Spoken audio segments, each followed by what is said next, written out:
Hello viewers, आप कैसे हैं? आप अपना ही चैनल देख रहे हैं tough questions easy solutions. Geometry में एक बहुत ही प्यारा सा क्वेश्चन आया है और हम इसको सॉल्व करने का पूरा प्रयास करेंगे। तो क्वेश्चन जब मैं सॉल्व करूंगा, इसको कमेंट बॉक्स में जरूर ड्रॉप करिएगा कैसा इसका आपको सोल्यूशन लगता है। साथ में हमारे चैनल का बेल आइकन जरूर दबाइएगा। ये ज्योमेट्री का बहुत ही प्यारा क्वेश्चन है। ये कई सारे कॉम्पिटिशन्स में पूछा गया, अलग अलग तरीक़ों से, अलग अलग मेथड से पूछा गया है।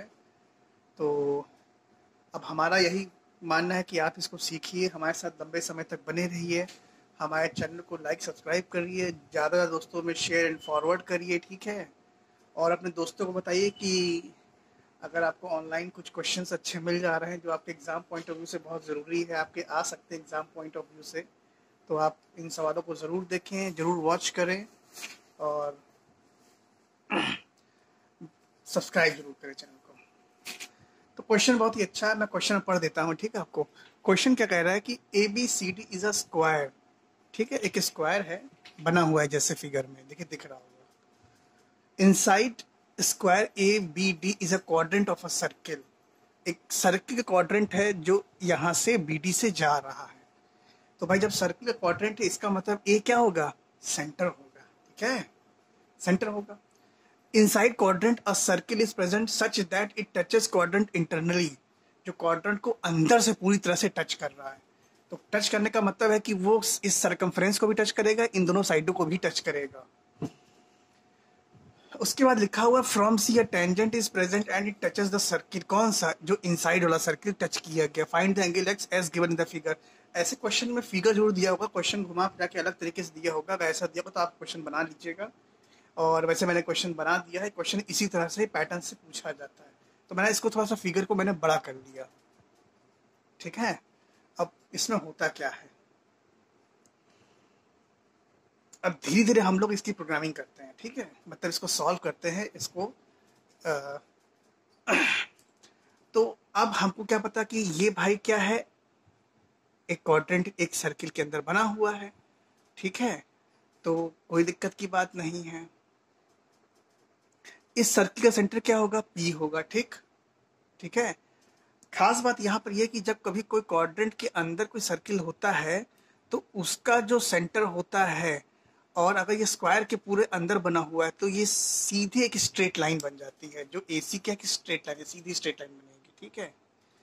और आपको अगर ये चीज़ ना समझ में आए तो आपने कभी कहते टेंजेंट आपने पढ़ाई होगा, मतलब कोई लाइन ऐसे जा रही है, एक छोटा सर्किल है एक बड़ा सर्किल है, ठीक, अरे एक बड़ा सर्किल है टच कर रहा है, ठीक है। यही चीज़ क्या है, अंदर से मान लीजिए अंदर से टच कर रहा है, तो ये जो लाइन होगी, ठीक है, ये यही तो लाइन है। ये जो लाइन कहीं एसी गई है, ये सर्किल अंदर है, एक ये बड़ा सर्किल बाहर है, ठीक है। तो दोनों क्या है, आपस में कहते हैं कोलिनियर पॉइंट होते हैं, मतलब इसकी जो रेडियस होगी, इसकी जो रेडियस होगी, छोटे सर्किल की बड़े सर्किल की, ये दोनों एक ही जगह से जाएंगे, ठीक है। ये चीज़ खास कहने वाली बात है। अगर ये ना समझ में आए तो उसको मैं फिर से मिटाल के अच्छे से बता दे रहा हूँ।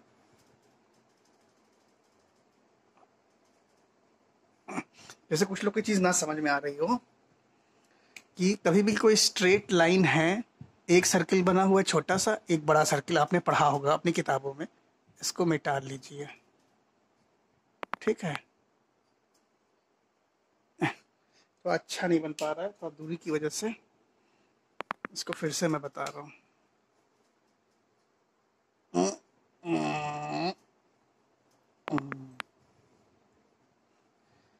अभी भी उतना अच्छा नहीं बन पाया है।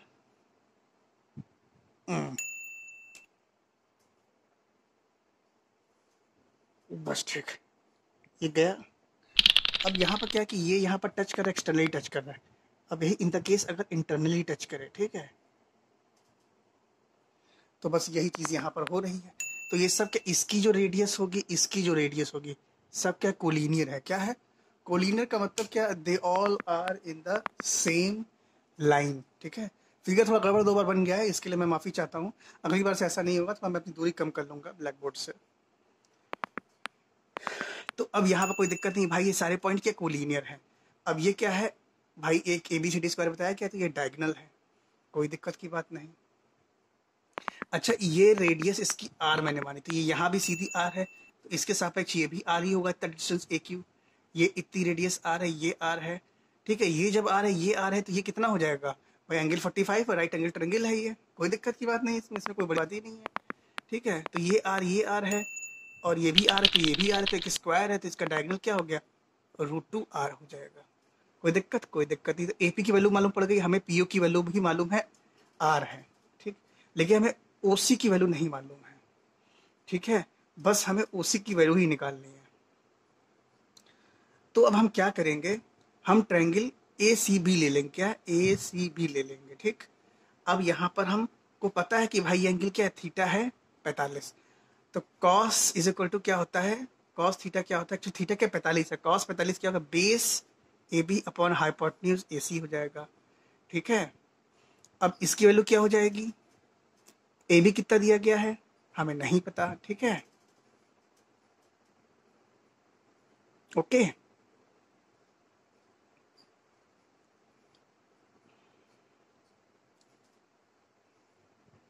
तो अब हम क्या करेंगे, यहां से ए बी निकालेंगे। ए बी कैसे निकलेगा, A O, A O is equal to A B कहा गया है। ये क्यों कहा गया है, अब इसको समझिए। ये जो ये एक ही पूरा सेक्टर बन रहा है, क्या बन रहा है, एक सेक्टर। अब सेक्टर में क्या है कि ये जो सेक्टर की जो ये साइड है, ये साइड क्या होगी, ओ ए और ए बी बराबर होगी, क्योंकि एक सेक्टर की ही ये साइडें हैं। मतलब ये कि रेडियस का काम करेंगे किसी सर्किल के अंदर, ठीक है, जब ये किसी सर्किल का पार्ट होगा। इसीलिए क्या है, A O is equal to A B हो गया, as arc O B with same radius, therefore A O is equal to A B. ये चीज सबको समझ में आ रही होगी। और क्या, ए ओ की वैल्यू क्या है, आर प्लस आर√2, क्योंकि ये डायगोनल था इसलिए इसकी वैल्यू आर√2 हो गई। तो दोनों वैल्यू मिला क्या हो गई, आर प्लस आर√2 हो गई, ठीक। कोई दिक्कत की बात नहीं। तो हमें यहाँ से ए बी की वैल्यू मालूम पड़ गई। अब हमने यही वैल्यू ए बी की यहाँ पुट कर ली, क्या है, आर प्लस आर√2, ठीक। चलिए ठीक, अब यहाँ तक काम मेरा हो गया।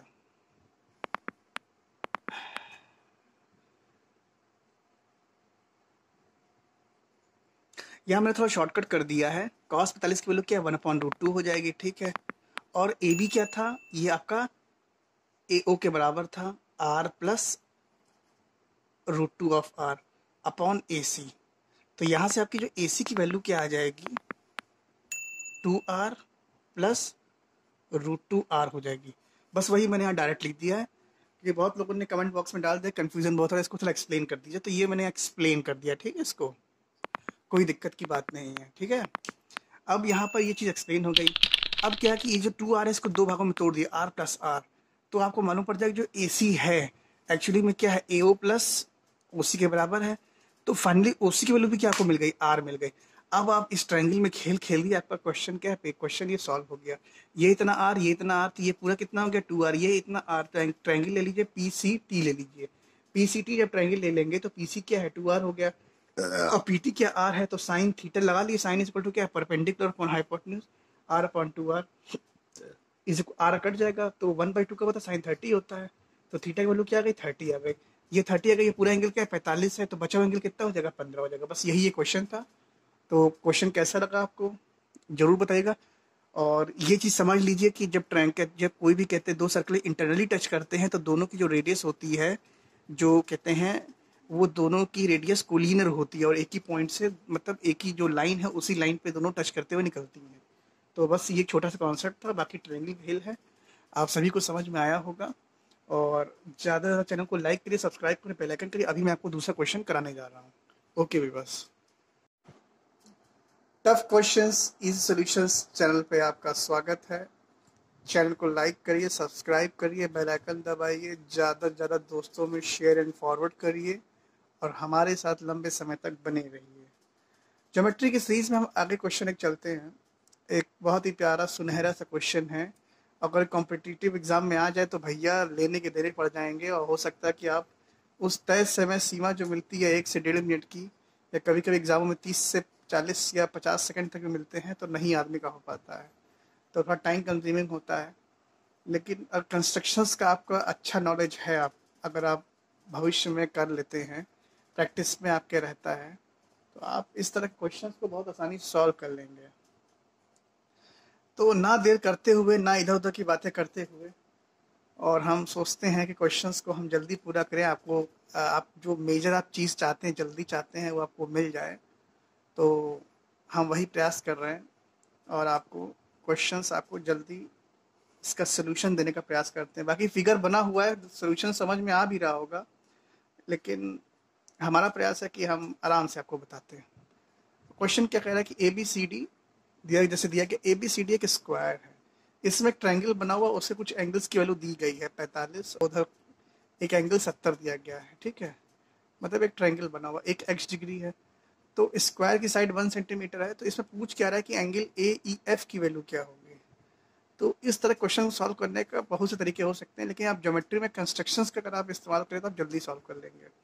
तो इसमें हम क्या करते हैं कि भाई एंगल 70 है, ये एंगल 90 है, ठीक, वही हमने लिखा है यहाँ पर। तो एंगल कितना ऑटोमेटिक 20 होगा, तभी ट्रायंगल का सम, ऑल एंगल्स की सम की वैल्यू क्या होगी, 180 होगी। कहानी खत्म, यहाँ तक निकल गया। एक हमारी टेंशन क्या हो गई, यहाँ पर दूर हो गई। अब हम ट्रायंगल ले लेते हैं ए बी ई,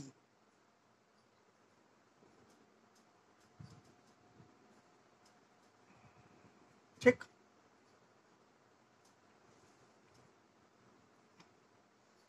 हमने ट्रायंगल नहीं लिया, ये मुझसे थोड़ा गलती हो गया, वही वही तो मुझे लगा करते। ए डी ई ले लेते, क्या लेते हैं, ए डी ई। ट्रायंगल हमने ए डी ई ले लिया, क्योंकि हमें ये एंगल 20 मालूम पड़ गया था, ये 45 है, तो रेस्ट एंगल कितना बचा, 25 बचा। कैसे भाई, पूरा 90 है, 90 में से 20 गए 70, 70 में से 45 गए क्या, 25 बचा।